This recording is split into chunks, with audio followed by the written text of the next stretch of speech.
Hello दोस्तों, जय श्री राम। आप सबका मेरे YouTube channel English in classes बिंदौल में स्वागत है। आशा है आप सब अच्छे होंगे। तो आज मैथ सेकंड की इस वीडियो में हम बात करेंगे ग्रामर रूल्स के कुछ नेक्स्ट क्वेश्चंस।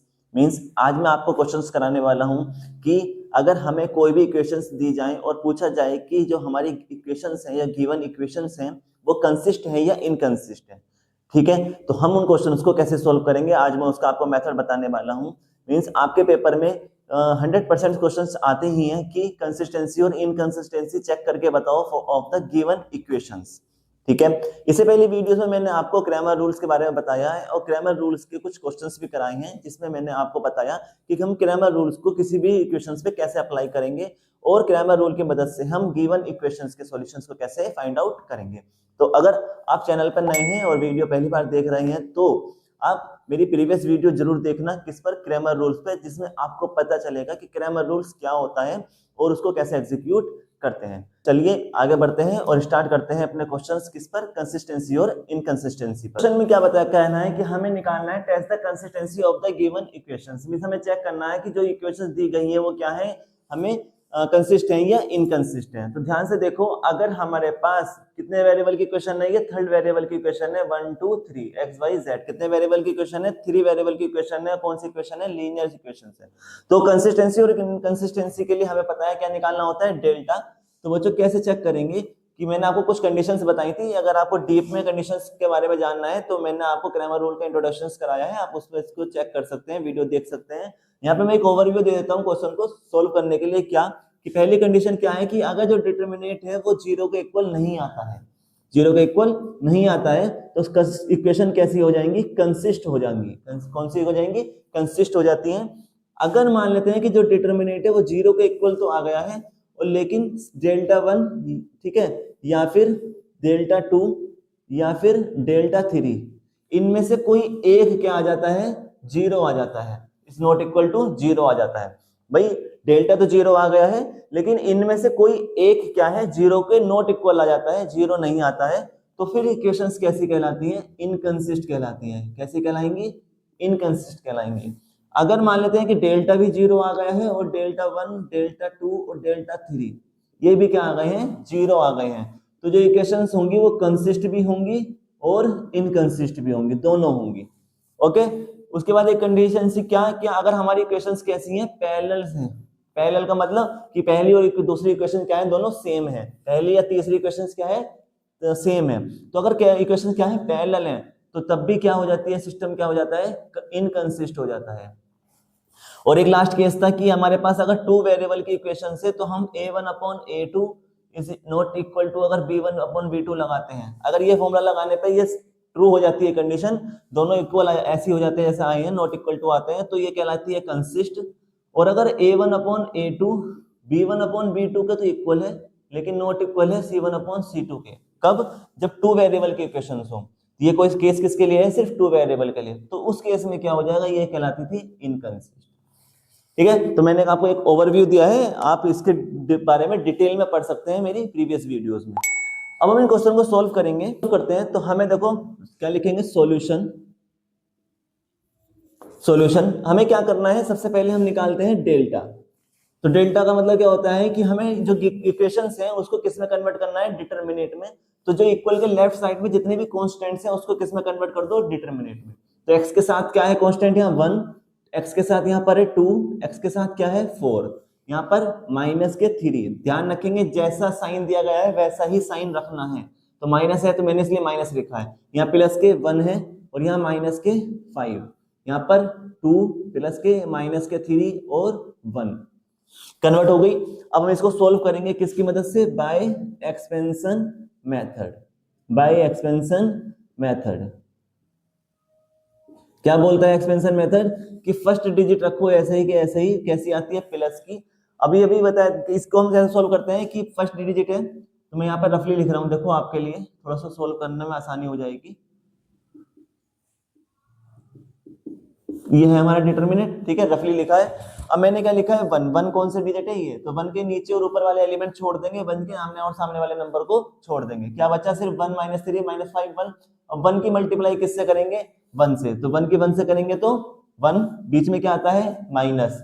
अब देखो 3 की मल्टीप्लाई किससे होनी है, 5 से, यानी -3 की मल्टीप्लाई करूंगा -5 से, तो नंबर की नंबर से होती है, तो 3 5 15, और जब माइनस की माइनस से करूंगा कितना हो जाएगा प्लस। ये माइनस कौन सा आया है, जो फॉर्मूले में है, ध्यान से समझ लेना। ओके, चलिए अब बात करते हैं 2 और 4। अब यहाँ पे फॉर्मूले में क्या आता है, माइनस, यानी ये टर्म कैसी आती है, माइनस की, और यहाँ पहले से भी कैसी दे रखी है, माइनस की, तो इसलिए -3। तो गलती मत कर देना, कभी माइनस छोड़ दो, जैसा लिखा है वैसे ही उतारना है, ब्रैकेट लगाएंगे। अब हमने -3 के आमने और सामने वाले नंबर छोड़ देंगे, ऊपर और नीचे वाले नंबरों को छोड़ देंगे, क्या बचा, सिर्फ 2 की मल्टीप्लाई क्या है यहाँ 1, 2 की मल्टीप्लाई किससे करेंगे, 1 से, तो 2 1 2, फिर माइनस फॉर्मूले में आता है। अब 3 की मल्टीप्लाई किससे होगी, 4 से, 3 4 से कितने होते हैं 12, लेकिन यहाँ पे माइनस है, यहाँ नहीं है, एक ही माइनस है ना, तो ये माइनस क्या हो जाएगा, प्लस हो जाएगा। उसके बाद तो कैसी टर्म आती है, प्लस की, यहाँ क्या लिखा है 2, सोल्व करते हैं 2 को, यहाँ क्या है 1 -5, 2 है, तो 2 के नीचे और ऊपर वाले एलिमेंट छोड़ देंगे, 2 के आमने और सामने वाले नंबर्स को छोड़ देंगे, तो 2 की मल्टीप्लाई किससे होगी, -5 से, 2 5 10, कैसे, -1 की मल्टीप्लाई किससे होगी, 4 से, 1 4 4, बीच में क्या आता है, माइनस। सॉल्व हो गया, अब इसको रफ कर देते हैं। अब देखो 1 में से 15 जा सकता है क्या, नहीं जा सकता है, लेकिन 15 में से 1 सब्ट्रैक्ट करेंगे कितना आएगा 14, लेकिन 15 कैसा है, बड़ा नंबर है, लार्जर नंबर है, कैसा है, माइनस का, इसलिए कैसा आएगा 1, और 14 की 1 से करेंगे तो 14 माइनस, तो कोई एक माइनस ये है, एक माइनस ये है, माइनस माइनस प्लस, कितने बचेंगे यहाँ पर 3, और यहाँ क्या आएगा 12 + 2 कितने होते हैं 14, फिर आगे देखो +2, यहाँ देखो -10 और -4 कितना हो जाएगा, -14, ठीक है। चलिए -14 प्लस 14 3 से कितने होते हैं 42, प्लस बाहर है और अंदर माइनस, तो प्लस माइनस माइनस, और 14 2 28, देखो ये प्लस का है तो प्लस का आगे लिख सकता हूं माइनस, 28 माइनस का है, 14 में माइनस का है, तो जब इन दोनों को लिखेंगे तो 28 माइनस का है, माइनस के 14, दोनों माइनस माइनस से कैसे हो जाएंगे, ऐड हो जाएंगे, तो कितना आएगा 42। इसका मतलब डेल्टा कितना आ गया, 14 42 कैंसिल, कितना आया 0, कितना आ गया 0, तो 0 आ गया है, तो इसका मतलब क्वेश्चन यही खत्म हो गया है, हमें आगे सॉल्व करने की जरूरत नहीं है। क्यों, तो यहाँ लिखेंगे क्योंकि, क्यों, डेल्टा जो है वो कितना आ चुका है, 0 आ चुका है, delta is equal to 0, hence the given equations are consist, ठीक है, या कंसिस्टेंस, तो गिवन इक्वेशंस आर कंसिस्टेंस और कंसिस्ट, जैसा चाहो वैसे लिख सकते हो आप, ठीक है, कंसिस्ट, तो गिवन इक्वेशंस क्या है, कंसिस्ट है, और इनका सॉल्यूशन कैसा होगा, and has a unique solution, unique solution, यह मैंने आपको डिटेल में समझाया था। तो अभी मैंने जब स्टार्ट करा था ये क्वेश्चन, तो मैंने आपको प्रॉपर्टी समझाई थी ना कि अगर डेल्टा 0 आ जाता है तो इक्वेशंस क्या होंगी, कंसिस्ट कहलाएंगी, तो डेल्टा 0 ही तो आ गया है, तो डेल्टा 0 आ चुका है, तो समझ लो मुझे आगे सॉल्व करने की जरूरत नहीं है, कैसा हो जाएगा, यहाँ लिख देंगे डेल्टा क्योंकि 0 आ चुका है, तो हेंस द गिवन इक्वेशंस कैसी होंगी, कंसिस्ट होंगी, और सॉल्यूशन कैसा होगा, यूनिक सॉल्यूशन होगा। ठीक है बच्चों, समझ में आया चीजें। चलिए, तो ये हमें कुछ एक क्वेश्चन दिया गया है क्या, कि test the consistency of the given equations, means consistency check करनी है हमें, क्या चेक करनी है, कंसिस्टेंसी की जो गिवन इक्वेशंस हैं, जो हमें गिवन इक्वेशन दी गई हैं वो कंसिस्ट है या इनकंसिस्ट है। ठीक है, कितनी इक्वेशन दी गई हैं, 1 2 3, 3 इक्वेशंस दी गई हैं, कौन सी इक्वेशंस हैं, 3 वेरिएबल की इक्वेशन है, यानी linear equation of third variable, कितने वेरिएबल की हैं, 3 वेरिएबल की हैं, x y z। हमें कंसिस्टेंसी चेक करनी है, तो सबसे पहले हमारा क्या काम होता है, सॉल्यूशन, हम क्या करेंगे, हम फाइंड आउट करेंगे डेल्टा, सॉल्यूशन करना है तो हम फाइंड आउट करेंगे डेल्टा, यानी कि जो भी इक्वेशन दी गई है हम इसको किस में लिखेंगे, डिटरमिनेंट की फॉर्म में लिखेंगे। तो मैंने बताया था कि जो इक्वल टू के लेफ्ट साइड में जो पार्ट होता है और उसमें जितने भी कांस्टेंट्स होते हैं उन कांस्टेंट्स से हम मिलकर बनाते हैं डिटरमिनेंट। तो x के साथ क्या लिखा हुआ है 2, x के साथ यहाँ पर 1 और नीचे x के साथ 3, यहाँ पर x के साथ है बच्चों -1, ध्यान रखना जैसा साइन होगा वैसे ही लेना है, यहाँ प्लस का था इसलिए प्लस की लिखी, यहाँ माइनस का था इसलिए माइनस का लिखूंगा, यहाँ प्लस के 3 प्लस के 2 प्लस के 1 प्लस के 2 और प्लस के 3। ठीक है, इसको हम सॉल्व करते हैं, क्या आता है, तो डेल्टा इज इक्वल टू, किसकी मदद से कर रहा हूं, चलो थोड़ा सा थ्योरी लिखते हैं, बाय एक्सपेंशन मेथड। किससे सॉल्व करेंगे, बाय एक्सपेंशन मेथड।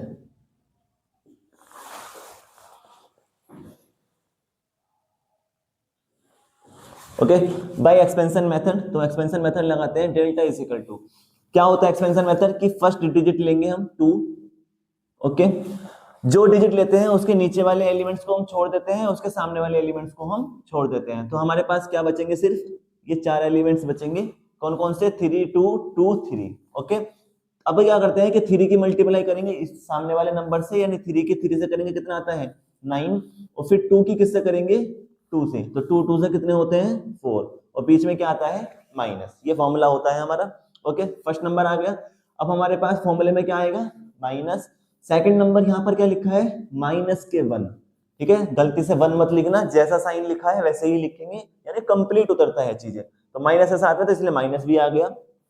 माइनस हमारे बाहर फॉर्मूले में होता ही है, ब्रैकेट लगाएंगे। अब मैं इसको फिर से दोबारा से लिखते हैं, क्या क्या होगा, मैंने बताया माइनस के 1, तो माइनस के 1 है ये, तो इसके ऊपर और नीचे वाले एलिमेंट छोड़ देंगे, कौन कौन से, यानी कि ये नंबर खत्म हो जाएंगे, और इसके आमने सामने वाले नंबर भी खत्म हो जाएंगे। क्या बचेंगे, सिर्फ 1 2 3 3। तो 1 की पहले किससे करेंगे, 3 से, तो 1 3 जा 3, माइनस बीच में आता है, और 2 के किससे करेंगे 3 से, तो 2 3 जा 6। ओके, समझ में आया। चलिए आगे बढ़ते हैं, 3 और 2 है यहाँ पर। अब आते हैं यहाँ पे क्या लिखा है, फॉर्मूले में क्या आता है, प्लस, ये टर्म कैसी होती है प्लस की, और यहाँ पे क्या आएगा 1। अब वही बात है कि 1 के आमने और सामने वाले नंबर छोड़ देंगे, और 1 के ऊपर और नीचे वाले नंबर भी छोड़ देंगे, क्या बचेगा 1 3 3 2। तो 1 की मल्टीप्लाई किससे करेंगे 2 से, तो 1 2 जा 2, 3 की मल्टीप्लाई किससे करेंगे 3 से, तो 3 3 जा 9, बीच में क्या आता है माइनस। ओके, अगर आपको ये डिटरमिनेंट सॉल्व करना नहीं आता है अभी, तो मैंने डिटरमिनेंट के ऊपर काफी सारी वीडियोस बनाई है, अभी तक हम डिटरमिनेंट ही पढ़ते आ रहे हैं। ठीक है, हमारा लगभग 10th या 11th लेक्चर है, तो आप मेरी स्टार्टिंग की वीडियोस देखना, जिसमें मैंने डिटरमिनेंट को सोल्व करने का कंप्लीट मेथड समझाया है डीप तरीके से, तो आपको पता चलेगा कैसे सोल्व करते हैं। ओके, चलिए अब हम इसको सोल्व करते हैं, इसको लिख देते हैं सही करके पहले। ठीक है, यहाँ पर आएगा 2 -1 1, यहां पर आएगा 2 और देन 3। ओके, इसको सॉल्व करते हैं हम थोड़ा सा। 9 में से 4 जाएंगे, कितने होगा, कितने बचेंगे 5। ठीक है, ब्रैकेट में आ जाएगा माइनस, देखो एक माइनस यहाँ पे है, एक माइनस यहाँ पर है, तो क्या हो गया +1 रहेगा। अंदर क्या आएगा, 6 में से 3 जाएंगे, कितने बचेंगे, नहीं जा सकते, लेकिन 3 में से 6 नहीं जा सकते, लेकिन 6 में से 3 तो जा सकते हैं, तो 6 में से 3 जाएंगे, क्या बचा 3, लेकिन 6 कैसा है माइनस का, इसलिए यहाँ क्या आया माइनस। फिर आएगा प्लस के 1। 2 में से 9 जा सकता है क्या, नहीं जा सकता ना, तो 9 में से 2 जाएगा तो कितने बचेंगे, 9 में से 2 जाएगा तो कितने बचेंगे -7। ओके, क्योंकि 9 नंबर कैसा है माइनस का है। अब हम इसको सोल्व करते हैं, 2 5 जा 10, माइनस बाहर आ जाएगा, माइनस प्लस माइनस, 3 1 जा 3, यहाँ भी माइनस बाहर आ जाएगा क्योंकि माइनस प्लस माइनस, और 7 1 जा 7। ध्यान से देखो, क्या देखोगे ध्यान से, 7 में 3 भी माइनस का है और 7 भी माइनस का है, दोनों माइनस के हैं तो जुड़ जाएंगे, तो 7 और 3 कितना होता है 10, 10 से 10 कैंसिल हो गया, तो यहाँ से डेल्टा इज इक्वल टू कितना आ चुका है 0। डेल्टा इज इक्वल टू क्या आया है 0। अब देखो मेरा डेल्टा नॉट इक्वल टू 0 आ जाता, यानी कि जो डेल्टा है वो क्या आ जाता है 0 के इक्वल नहीं आता, यहाँ पे 0 ना आके अगर कोई नंबर आ जाता 1 2 -1 कुछ भी, 0 ना आता सिर्फ, तो क्या हो जाता है ये सिस्टम कंसिस्ट कहलाता है। क्योंकि हमने पढ़ा है ना अभी कि अगर हमारे पास डेल्टा जो है वो नॉट इक्वल टू 0 आता है, यानी 0 ना आके कुछ भी आ जाए, तो वो सिस्टम क्या कहलाता है कंसिस्ट कहलाता है। तो उस केस में क्या होता कि अगर यहाँ पे 0 ना आके कुछ भी आ जाता, तो मेरा क्वेश्चन यहीं रुक जाता और मैं लिख देता कि जो इक्वेशन है वो क्या है कंसिस्ट है, यही मेरा आंसर आ जाता।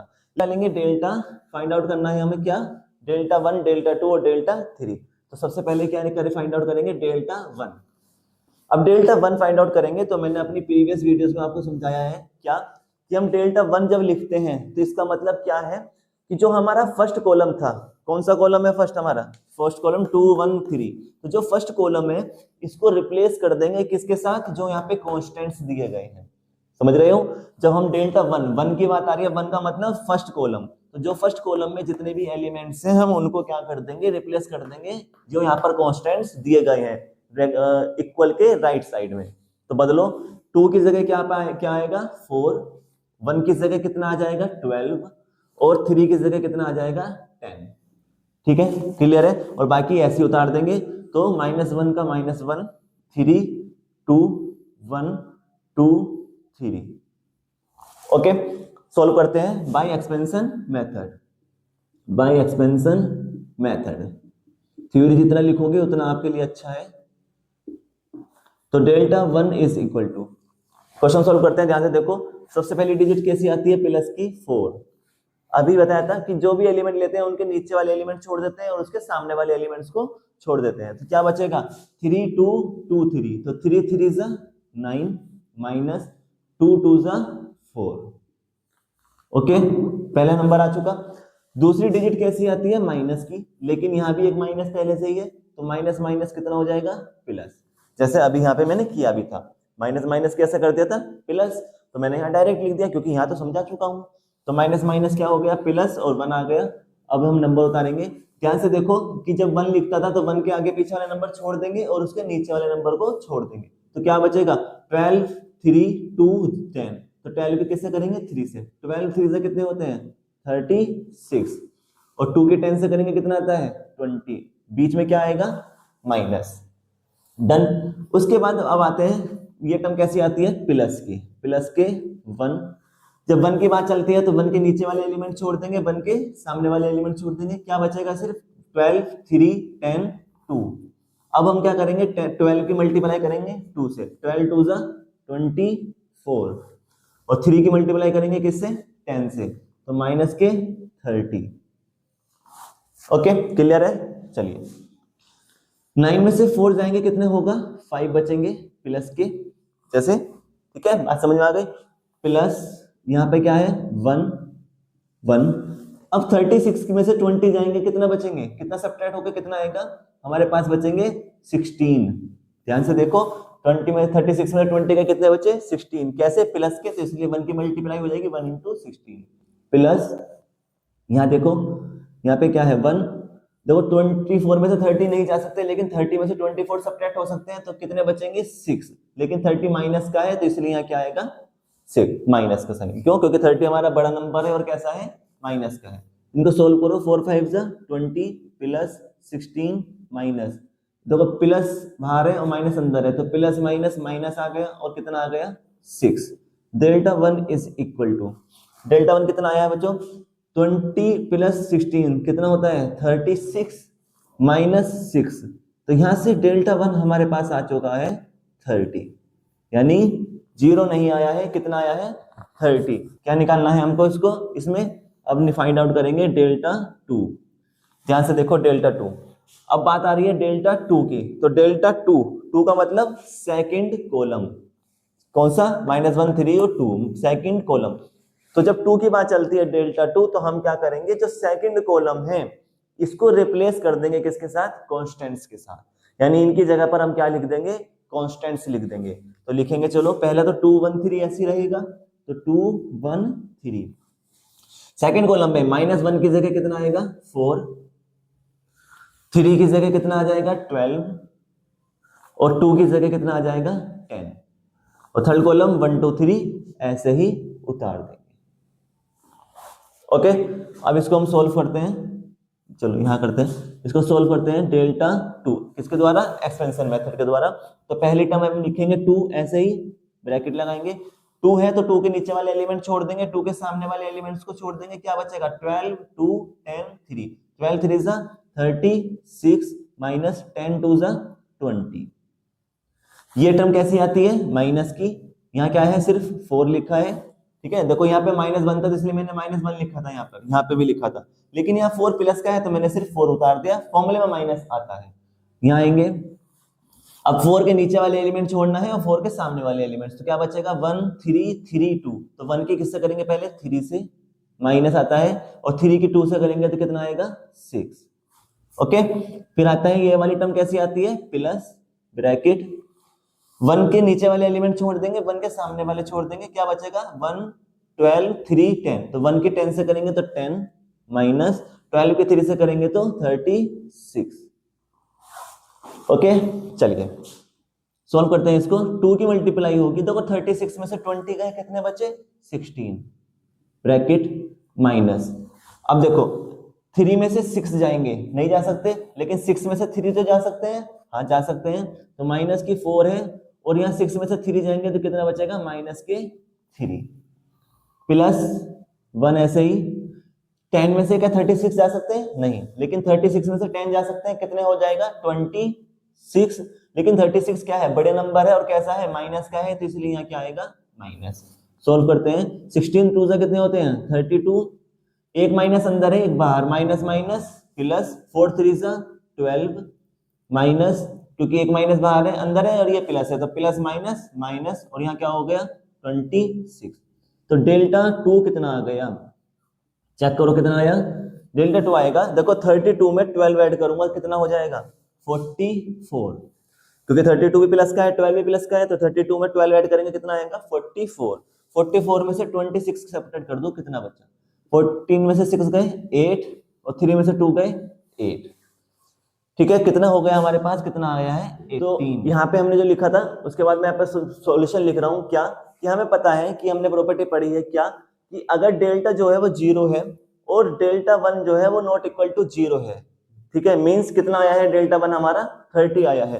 तो प्रॉपर्टी क्या कहती है, यानी कि जो हमारे क्रैमर रूल है उसकी कंसिस्टेंसी की जो कंडीशंस है वो कंडीशंस क्या कहती हैं कि अगर डेल्टा 0 आ जाता है लेकिन डेल्टा 1 डेल्टा 2 या डेल्टा 3 में से कोई भी एक नॉट इक्वल टू 0 आ जाता है तो जो इक्वेशंस होंगी वो कैसी होंगी, इनकंसिस्ट कहलाएंगी। तो यहाँ पे ध्यान से देखो, यहाँ तो मैंने आपको 2 फाइंड आउट करके दिखाया है, डेल्टा 1 और डेल्टा 2। तो क्या हुआ कि डेल्टा 0 है लेकिन डेल्टा 1 नॉट इक्वल टू 0 है, मींस डेल्टा 1 कितना आया है 30। तो इसका मतलब क्या होगा, जो गिवन इक्वेशन है वो क्या है, इनकंसिस्ट है। तो हमें यही तो चेक करना था कि जो इक्वेशन दी गई है क्या वो कंसिस्ट है या इनकंसिस्ट है। तो हमने निकाला कि डेल्टा जो है वो 0 है लेकिन डेल्टा 1 नॉट इक्वल टू 0 है, जो कितना है 30 है। इसका मतलब जो इक्वेशंस होंगी वो क्या होंगी, इनकंसिस्ट होंगी। ओके चलिए नेक्स्ट क्वेश्चन पे बात करते हैं। अब बात करते हैं नेक्स्ट क्वेश्चन पे। देखो बच्चों ये जो क्वेश्चन दिया गया है इसको भी हमें क्या चेक करनी है, कंसिस्टेंसी चेक करनी है कि जो गिवन इक्वेशंस है वो कंसिस्ट है या इनकंसिस्ट है। लेकिन यहाँ पे एक अच्छी बात यह है कि ध्यान से देखो ये कितने वेरिएबल की इक्वेशंस है, 2 वेरिएबल की इक्वेशन है। तो मैंने आपको अभी समझाए थे सारे रूल्स बताए, तो मैंने एक लास्ट में रूल बताया था कि अगर हमारे पास 2 वेरिएबल यानी 2 वेरिएबल की इक्वेशंस आती है तो हम इसको कुछ अलग तरीके से कर सकते हैं, क्या कि हम फॉर्मूला लगा सकते हैं कि a1/a2 b1/b2 c1/c2। ठीक है, अगर एक फॉर्मूला ये हो गया, एक होता है a1/a2 b1/b2। तो अगर a1/a2 जो आया है अगर वो नॉट इक्वल है v1/v2 के, तो ये सिस्टम क्या कहलाता था, इनकंसिस्ट कहलाएगा। अगर कुछ ऐसा केस हो जाता है तो इक्वेशंस कैसी हो जाएंगी, कंसिस्ट हो जाएंगी। ध्यान से समझना, अगर a1/a2 v1/v2 के इक्वल नहीं आता है तो इक्वेशंस कैसी हो जाएंगी, कंसिस्ट हो जाएंगी। लेकिन अगर मान लेते हैं a1/a2 b1/b2 के तो इक्वल आ जाता है लेकिन c1/c2 के इक्वल नहीं आता है, मींस ये दोनों तो आपस में बराबर आ जाते हैं, इक्वल आ जाते हैं, लेकिन ये c1/c2 के इक्वल नहीं होते हैं, देन ये एक सिस्टम कैसा कहलाता है, इनकंसिस्ट कहलाता है। तो हमें जो हम डेल्टा वाला जो फॉर्मूला यूज करते हैं डेल्टा डेल्टा 1 डेल्टा 2, हमें इस केस में उसकी जरूरत नहीं पड़ेगी, ये थोड़ा शॉर्ट ट्रिक है। तो चलिए देखते हैं कैसे होगा इसको। ध्यान से देखो, क्या सॉल्यूशन करते हैं कि फ्रॉम इक्वेशंस हम इक्वेशंस को करेंगे, क्या है इक्वेशंस हमारी, इक्वेशन 1 एंड इक्वेशन 2। मैं क्या कर रहा हूं, कंपेयर इक्वेशन 1 एंड 2। मैं इक्वेशन 1 एंड 2 को कंपेयर कर रहा हूं किसके साथ, किसके साथ कर रहा हूं, मैं इसको a1 a2 चाहिए था ना, तो मैं इसलिए इक्वेशन किससे चेक कर रहा हूं, a1x plus b1y equal to c। ठीक है, ये इक्वल टू c ना करके a1x plus b1y plus c is equal to 0 and a2x plus b2y plus c is equal to 0 respectively. ये जरूर लिख देना, क्यों, अब क्या होगा, इसका मतलब क्या है, लैंग्वेज का मतलब समझ लेते हैं कि हम कर रहे हैं फ्रॉम इक्वेशन से कहा मैंने, और मैं क्या कर रहा हूँ, कंपेयर कर रहा हूँ इक्वेशन 1 को एंड 2 को, किसके साथ, with a1x + b1y + c = 0 and a2x + b2y + c = 0 respectively. Respectively का मतलब क्या होता है कि इक्वेशन 1 को तो कंपेयर करेगा a1 वाली इक्वेशन से और इक्वेशन 2 को कंपेयर करेगा किसके साथ, a2 b2 वाली इक्वेशन से। ठीक है, बात समझ में आ गई। तो इसे रिस्पेक्टिवली नहीं लगाओगे तो फिर तो किसी से भी कर सकता है। तो रिस्पेक्टिवली का मतलब होता है क्रम अनुसार, यानी कि इक्वेशन 1 को पहली वाली इक्वेशन से करो और इक्वेशन 2 को दूसरी इक्वेशन से करो, कंपेयर करेंगे। तो कंपेयर करने पे मुझे क्या मिलेगा, ध्यान से देखो, यहाँ पे a1 है, यहाँ a1 की जगह क्या लिखा है, 4x। ध्यान से देखो, x है, x के साथ यहाँ क्या है, a1, और यहाँ पे x के साथ क्या है, 4, तो यानी a1 की वैल्यू कितनी आ गई, 4। v1 y के साथ क्या है, यहाँ पर v1, और यहाँ पर y के साथ क्या है, 6। ओके, अब देखो 14 लिखा है यहाँ पर और यहाँ c लिखा है इधर की तरफ। तो मैं इस इक्वेशन को अगर मैं बदल के लिखना चाहूँ, चेंज करके चाहूँ, तो कैसे होगी, 4x + 6y इस फॉर्म में लिखना चाहता हूँ तो कैसे होगा, ये 14 इधर जाएगा, 14 इधर आएगा ना, तो 14 इधर आएगा तो कैसा हो जाएगा, माइनस का, यहाँ प्लस का है, इधर आएगा तो कैसा होगा, माइनस का, इक्वल टू। अब जब ये इस तरफ आ गया तो यहाँ कुछ बचा नहीं, तो यहाँ क्या रह गया, 0। इसी तरीके से इसको बदल सकता हूँ क्या, कि ये 12x + 18y, देखो 32 को क्या मैं इधर लेके आऊंगा, जब इस तरफ लेके आऊंगा तो क्या हो जाएगा, इस तरफ आने से माइनस के 32 इक्वल टू 0।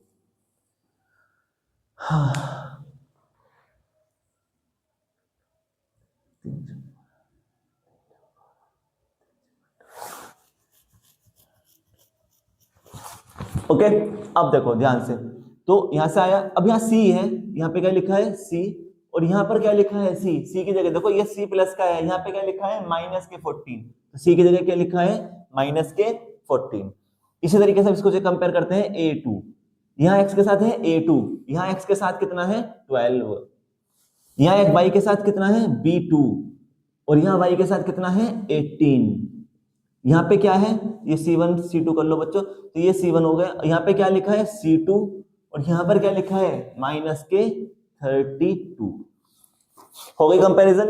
अब हम फॉर्मूला लगाते हैं जो हम जिस पे अभी बात कर रहे थे कि किस तरीके से सॉल्व करेंगे, मार्कर ले लेता हूँ। अब मैं लगा रहा हूँ क्या, मैं चेक कर रहा हूँ क्या, a1/a2, a1/a2 कितना है मेरे पास, a1 है मेरे पास 4 और a2 कितना है मेरे पास, 12। तो यहां से a1/a2 कितना आएगा, 4 3 12, 4 1 4। यहां से a1/a2 कितना आ चुका है मेरे पास, 1/3 आया है, ध्यान से देखा, समझ में आई चीजें। उसके बाद लगाते हैं हम क्या, b1/b2 निकालेंगे, b1/b2। ध्यान से देखो, b1 की जगह कितना है, 6, और b2 की जगह कितना है मेरे पास, 18 है, 18, 6 1 6, 6 3 18। तो यहां से b1/b2 कितना आ चुका है, देखो ऊपर तो है 1 और नीचे कितना है, 3। ओके, बात समझ में आ गई। चलिए उसके बाद देखते हैं C1/C2, C1/C2, C1 कितना है मेरे पास, -14, और C2 कितना है मेरे पास, -32।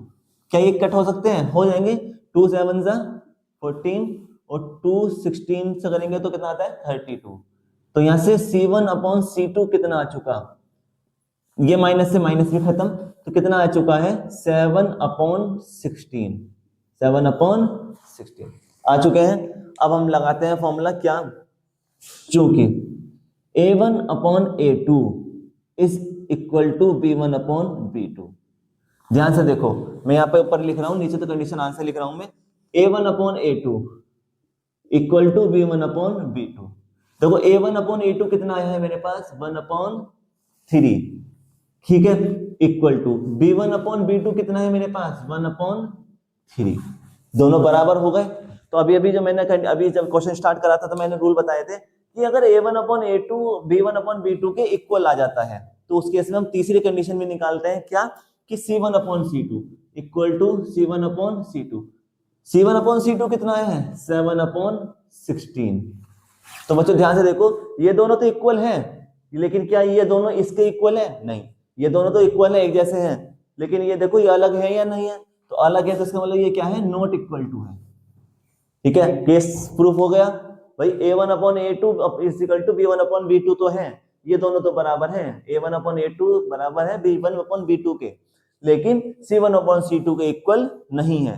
अगर नहीं है तो अब ये इक्वेशंस कैसी हो गई, इनकंसिस्ट हो गई। ये इक्वेशन कैसे कहलाएंगे, इनकंसिस्ट कहलाएंगे। तो मैं यहाँ पे थ्योरी में लैंग्वेज में लिख रहा हूं, हेंस a1/a2 बराबर है, इक्वल है b1/b2 के, लेकिन नॉट इक्वल है किसके, c1/c2 के, c1/c2 के। ब्रैकेट में बंद कर दो इसको। हेंस गिवन इक्वेशंस आर कैसी हो जाएंगी, इनकंसिस्ट। कैसी हो जाएंगी, इनकंसिस्ट। तो आंसर आ गया हमारा क्या, कि जो इक्वेशंस है वो कैसी हैं, इनकंसिस्ट है। क्लियर है। अगर मान लेते हैं कि यहाँ पे a1/a2 कितना था, 1/3, और b1/b2 जो है 1/3 ना होकर कुछ भी आ जाता, 1/3 नहीं आता, तो उस केस में क्या हो जाता, उस केस में क्या हो जाता कि जो a1 है अपॉन a2 है वो नॉट इक्वल बन जाता किसके, b1/b2 के। ध्यान से समझना क्या समझा रहा हूं, कि a1/a2 तो है 1/3, और b1/b2 क्या हो जाता है, कुछ और आ जाता है, 1/3 नहीं आए बस, तो क्या हो जाता है, ये दोनों नॉट इक्वल हो जाते हैं। तो उस केस में मुझे c1/c2 निकालने की जरूरत नहीं पड़ती। क्यों, क्योंकि जब दोनों बराबर नहीं है तो हमारे पास फॉर्मूला है कि अगर दोनों बराबर नहीं आते हैं तो क्या कहलाती है, कंसिस्ट कहलाती है। इक्वेशन कैसी हो जाती है उस केस में, कंसिस्ट हो जाती है। लेकिन क्योंकि ये दोनों बराबर आ गए थे इसलिए मुझे c1/c2 भी इसको फाइंड आउट करना पड़ा। क्लियर है, बात समझ में आ गई कि क्यों और कैसे कर रहे हैं। ठीक है, चलिए। तो आज की वीडियो में बस इतना ही। आज हमने बात की कि हम कंसिस्टेंसी और इनकंसिस्टेंसी के क्वेश्चन को कैसे सॉल्व करेंगे।